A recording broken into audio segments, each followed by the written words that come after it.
Hello friends, welcome back to our channel. अब भाई हम अपना टॉपिक रिज्यूम करते हैं जो हमने ग्रेविटी वाला टॉपिक किया था। अब उसी टॉपिक पे अगर मैं बात करूं भाई आपके पास क्या कि अब हमारे पास आती है इक्वेशन ऑफ मोशन।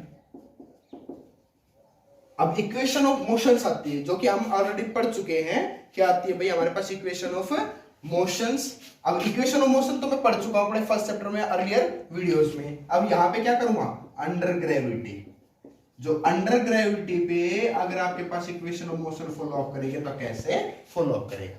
तो तीन इक्वेशन ऑफ मोशन हमने पढ़ी है भाई अपने अर्लियर वीडियोस में। क्या that v is equal to में u प्लस में at। आप हमारी अर्लियर वीडियोस में जाके देख सकते हैं in the part motion first video में।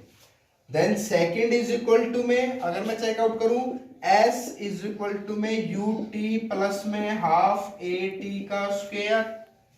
थर्ड अगर मैं बात करूं that is v square minus u square is equal to 2as। अब इसी के अकॉर्डिंग में अंडर ग्रेविटी में सिर्फ चेंज क्या किया गया है भाई, आपके पास चेंज किया गया कि एक्सेलरेशन होती है वो ड्यू टू किसकी वजह से होती है, ग्रेविटी में। तो इन इक्वेशंस पे कोई फर्क नहीं डाला गया। मतलब ग्रेविटी में अगर इस equation of motion under gravity की अगर मैं बात करूं that v is equal to में u प्लस में gt, एक ही जगह क्या लिख दिया g। सेकेंड अगर मैं बात करूं s is equal to u t plus half g t का स्क्वायर, एक ही जगह क्या लगा दिया g। थर्ड अगर मैं बात करूं v square minus u square is equal to 2gs, जी एक ही जगह क्या लगा दिया जी। तो ये आपके पास तीन इक्वेशन ऑफ मोशन। बस इस बात में अब ये थोड़ा सा याद रखना भाई कि ग्रेविटी प्लस कब रहेगी, ग्रेविटी प्लस जब रहेगी जब आप क्या करोगे, किसी भी ऑब्जेक्ट को अगर अपवर्ड से डाउनवर्ड की तरफ फेंक रहे। कहने का मतलब इस डायरेक्शन में अर्थ का अट्रैक्शन अगर उस ऑब्जेक्ट पे हो रहा है then you have take gravity positive. मतलब अगर आप कोई ऑब्जेक्ट ऊपर से नीचे धरती पे फेंक रहे हैं तो ग्रेविटी हमेशा प्लस रहेगी।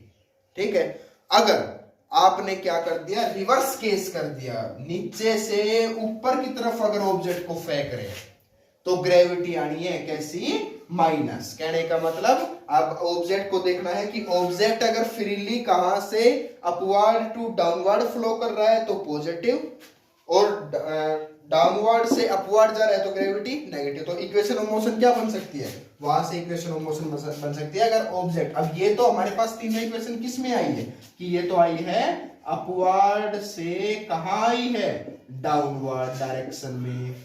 क्लियर है। अब अगर आपके पास क्या कर दूं कि डाउनवर्ड से कहां जाए, अपवर्ड की तरफ अगर जाए तो इक्वेशन ऑफ मोशन क्या बन जाएगी, v इज इक्वल टू में u माइनस का gt। क्यों, क्योंकि मेरे पास ग्रेविटी होगी माइनस की।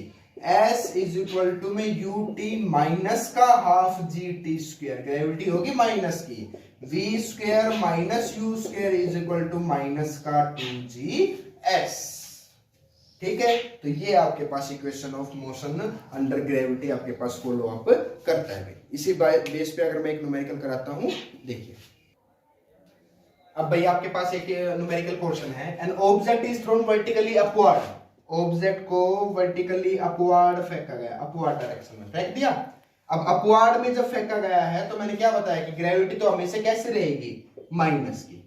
और एक चीज मैं अपने मोशन वाले पार्ट में बता चुका हूं भाई, क्या कि आपके पास जब ऑब्जेक्ट को नीचे से ऊपर फेंका जाता है तो इनिशियल वेलोसिटी आप देते हैं उस ऑब्जेक्ट को, आप देते हैं, बट फाइनल जाके क्या हो जाती है, जीरो। बिकॉज अगर आपने ऑब्जेक्ट को फेंका, फेंकने के बाद एक मैक्सिमम हाइट तक जाएगा, हाइट के बाद रुकेगा, रुकने के बाद वापस, तो आपके पास ये क्या है, v। यहाँ पे क्या होता है, अगर आपने रिवर्स केस कर दिया, अपवर्ड से डाउनवर्ड अगर फेंक रहे हैं तो आपके पास इनिशियल तो क्या हो जाती है, जीरो, और फाइनल आपके पास कुछ निकल के आती है। अब इस चीज को याद रखना भाई, क्या एक पॉइंट और है कि अगर आप क्या करते हैं कि ऑब्जेक्ट को आपने फेंक दिया, मान लो मैं कुछ बॉल को ऊपर फेंक दूं, ठीक है, और वापिस अपने हाथ में ले लूं, ठीक है, बॉल कैच कर ली मैंने, इसके बाद क्या हुआ, मान लो मैं बोल दूं कि ये टोटल प्रोसेस मेरे पास 6 सेकंड में हुई, कि कोई ऑब्जेक्ट आपने ऊपर फेंकी और उसके बाद आपके पास वापस जो बॉल आई है हाथ में वो 6 सेकंड में आई है।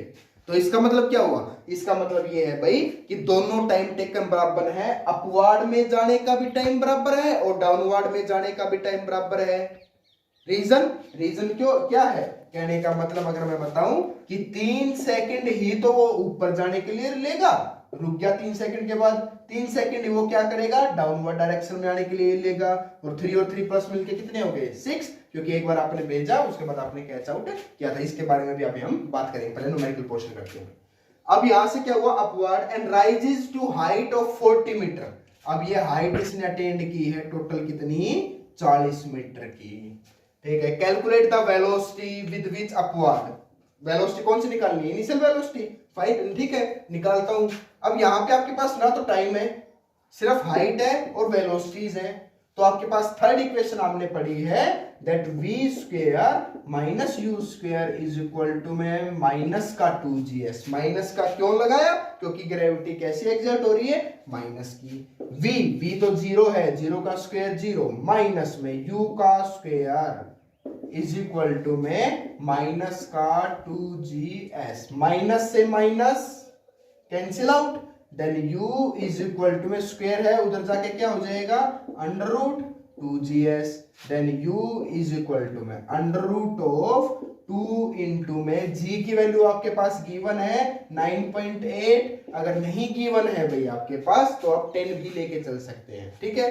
इंटू में हाइट आपके पास दे रखी है 40 मीटर।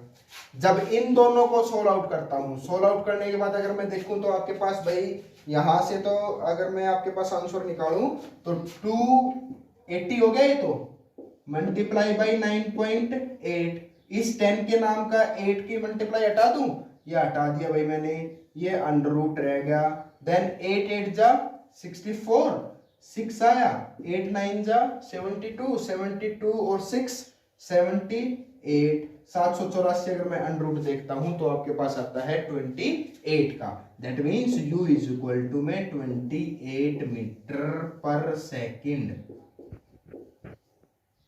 इनिशियल वेलोसिटी जो आपके पास दी है वो 28 मीटर पर सेकंड से आप अगर उस ऑब्जेक्ट को फेंकोगे तो 40 मीटर पे ही जाके रुकेगा। दूसरा आपके पास पूछा what is the time taken, कितना टाइम लिया इसने यहां पहुंचने में, तो टाइम निकाल सकता हूं कैसे, कि मेरे को पता है आपके पास v इज इक्वल टू में u माइनस में gt, ठीक है। v आपके पास क्या है, जीरो इज इक्वल टू में u माइनस में gt, इस gt को इधर ले आऊं तो प्लस का हो गया, then gt is equal to में u and t is equal to में u by g, then t is equal to initial velocity कितनी निकाली है 28 अपॉन में ये कितनी है 9.8। सोल्व कर सकता हूं, इसको पॉइंट को हटाऊंगा तो ऊपर जाएगा, आपने सोल्व किया तो आपके पास जो भी आंसर आएगा that answer is in the second. Clear है भाई, तो ये आपके पास था एक numerical on the basis of the equation of motion under gravity. अब आपके पास भाई एक हमने बताया कि टाइम ऑफ एसेंट, जिसको मैंने बताया कि 3 और 3 सेकंड दोनों बराबर होते हैं, तो उसको बोलता हूं भाई कि time of ascent is equal to में टाइम ऑफ डिसेंड। कहने का मतलब जितनी ऑब्जेक्ट ऊपर जा रही है उतनी ही ऑब्जेक्ट, कहने का मतलब कि जितना ऑब्जेक्ट ऊपर जाने में टाइम ले रहा है उतना ही ऑब्जेक्ट नीचे उतरने के लिए टाइम लेगा। तो कैसे कर सकता हूं भाई, मान लिया कि आपके पास कोई ऑब्जेक्ट है भाई, हाइट मान ली h है, ठीक है। अब मैं क्या करता हूं, इस ऑब्जेक्ट को ऊपर से नीचे की तरफ ड्रॉप करता हूं, कहने का मतलब, या फिर आप ये उल्टा कर सकते हैं कि मैं क्या करता हूं, इनिशियल वेलोसिटी मैं गिवन करता हूं और फाइनल क्या कर देता हूं 0, और हाइट है तो अपवर्ड की तरफ जाएगा तो कैसी डायरेक्शन में, माइनस। अब यहां से इक्वेशन ऑफ मोशन पता है v इज इक्वल टू में u माइनस में gt, v 0 है, इट मींस ये 0 हो गया, इसको इधर लेके आऊंगा तो प्लस का हो जाएगा gt इज इक्वल टू में u, then t is equal to आपके पास आ गया u बाई g। क्लियर है भाई। अब आपके पास अगर मैं यहां से बात करूं हाइट निकालने की, तो हाइट कैसे निकाल सकता हूं, that s is equal to में, s को मैंने मान रखा है h ut। क्लियर है भाई, आपके पास ut माइनस में होगा हाफ gt का square, then h is equal to में u और t तो एज इट इज रहेगा, माइनस का 1/2 इंटू में g इंटू में टाइम का स्क्वायर, t निकाल रखा है इसका स्क्वायर कर दूं, it means you square upon में जी का स्क्वायर। तो भाई एक स्क्वायर जी से ये कट गया आपके पास, क्लियर है। तो आपके पास क्या बचा, h इज इक्वल टू में यू टी माइनस में हाफ यू स्क्वायर बाई जी, ये आपके पास बचा। अब यहां से अगर मैं बात करूं किसकी, कि आपके पास यू टी टाइम के पास वैल्यू मेरे पास गिवन है u by g, then h is equal to में u इंटू में टाइम की वैल्यू है u बाई जी माइनस में 1/2 यू स्क्वायर बाई जी। अब यहां से क्या बन गया, h इज इक्वल टू में u square by g minus में 1/2 यू स्क्वायर बाई जी। कहने का मतलब क्या कह रहा हूं, कहने का तो एलसीएम ले लूं, 2g एलसीएम आया तो यहाँ पे क्या बचेगा, ये बच गया आपके पास 2u स्क्वायर माइनस में u square by 2g, then height आपके पास बची यू स्क्वायर अपोन में 2g। इतनी हाइट अटेन करेगा वो टोटल। अब इतनी हाइट अटेन करने के बाद मान लो ऑब्जेक्ट फ्रीली फॉल होगा, करेगा, तो हाइट तो आपके पास आ गई यू स्क्वायर बाई 2g, ठीक है। इनिशियल वेलोसिटी यू डैश मान ली जो कि 0 होगा, फाइनल आएगी, क्लियर होगा, ठीक है। अब आपके पास मैं मानता हूं टी डैश टाइम मान लिया, और ग्रेविटी जो आएगी वो आप डाउनवर्ड की तरफ आओगे तो कैसी आएगी, प्लस। अब आपके पास इक्वेशन आपको पता है दैट अगर मैं निकालूं भाई यहां से क्या, कि s इज इक्वल टू में u डैश t प्लस में 1/2 जी टी डैश का स्क्वायर, देन s आपके पास है u square by 2g is equal to में ये 0 है तो ये सारा 0 हो गया, देन 1/2 इंटू में g इंटू में t डैश का स्क्वायर। अब यहां से 2 से तो 2 कैंसिल आउट होगा भाई, इधर मल्टीप्लाई इधर डिवाइड में ऊपर आके मल्टीप्लाई में, तो 2 से तो 2 कैंसिल आउट हो गया भाई, ठीक है। अब g आपके पास बचा है, इसको इधर लेके आऊंगा, ये इधर मल्टीप्लाई में इधर आके डिवाइड में, then u square by g into g का स्क्वायर इज इक्वल टू में t डैश का स्क्वायर। अब t डैश अगर मैं निकालूं तो अंडर रूट हो जाएगा, अंडर रूट से स्क्वायर कैंसिल आउट हो जाएगा, मतलब t डैश आपके पास आ गया u बाई जी। अब मैं आपके पास देखूं जो हमने पहले इक्वेशन की थी वो t इज इक्वल टू में u बाई जी है, और आपके पास t डैश भी t तो था जब अपवर्ड में गया था, और t डैश क्या है जब डाउनवर्ड में आ रहा है। तो आपके पास स्टेटमेंट क्या आई, स्टेटमेंट ये आई t इज इक्वल टू में t डैश मतलब time of ascend is equal to time of descent. तो इस टाइप से आप किसी भी न्यूमेरिकल क्वेश्चन को भी सोल्व आउट कर सकते हैं, ठीक है भाई। Now we have the last topic भाई, क्या है हमारे पास, मास एंड वेट। क्या है भाई, मास एंड वेट। अब मास आपके पास आपको पता है ये क्या करता है, इट मेजर्स द इनर्शिया। ये क्या करता है भाई, इट मेजर्स द इनर्शिया। ये क्या मेजर करता है, इनर्शिया, या दूसरी को टर्म में बोलूं क्या, कि आपके पास क्या है कि मास ये है the quantity contained, the quantity contained in any matter, कि किसी भी मैटर में जो भी क्वांटिटी कंटेन होती है वो क्या कहलाता है, मास। और इसकी एसआई यूनिट हमें पता है भाई किसमें होती है, किलोग्राम में। दूसरी टर्म हमारे पास बचती है वेट। वेट को क्या बताया भाई, वेट बताया that it is the product of mass, जो आपके पास मास है विद ग्रेविटी, जो आपके पास ग्रेविटी एग्जर्ट कर रहे हैं, चाहे आप किसी भी प्लेनेट में रहें, जो भी ग्रेविटी आप एग्जर्ट कर रहे हैं उसके साथ अगर मल्टीप्लाई कर देता हूं तो आपके पास क्या आता है, वेट। कहने का मतलब दूसरी टर्म में अगर मैं बात करूं तो भाई आपके पास अगर इसी टर्म को स्टेटमेंट करते हुए ग्रेविटी को ए लिख सकता हूं, क्योंकि एक्सेलरेशन ड्यू टू ग्रेविटी, तो आपके पास स्टेटमेंट क्या बनी, ma, बट ये तो क्या होता है, फोर्स होता है, न्यूटन का सेकंड लॉ। तो कहने का मतलब वेट इज इक्वल टू किसके बराबर आ गया, फोर्स आ गया। अब फोर्स की एसआई यूनिट क्या होती है, न्यूटन, तो वेट की भी एसआई यूनिट आपके पास क्या होती है, न्यूटन, जिसको n से लिखा जाता है भाई।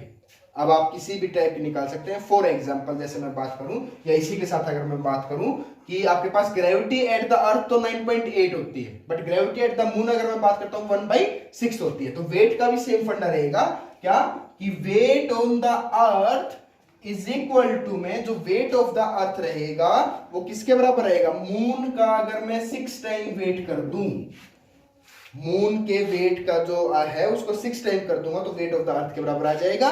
या फिर मून करना भाई इसको, या दूसरे टर्म में मैं बात करूं कि वेट ऑफ द मून आपको निकालना है कि जो वेट आपका है अर्थ पे डिवाइडेड बाय 6 कर दूं, that is the weight of the moon. For example मान लिया एक आदमी का भाई 600 न्यूटन यहां पे है, मतलब मून पे अगर मैं निकालू तो 600 न्यूटन यहाँ पे है, डिवाइड बाई 6 कर दूंगा तो अर्थ पे वो 100 न्यूटन फोर्स को एक्सर्ट कर रहा है, वेट उसका कितना है 100 न्यूटन। तो इस टाइप से आप किसी भी न्यूमेरिकल क्वेश्चन को सोल्व कर सकते हैं। And it is also the important part for the NTSC section, so you can revise it thoroughly, and thanks for watching us. Thank you.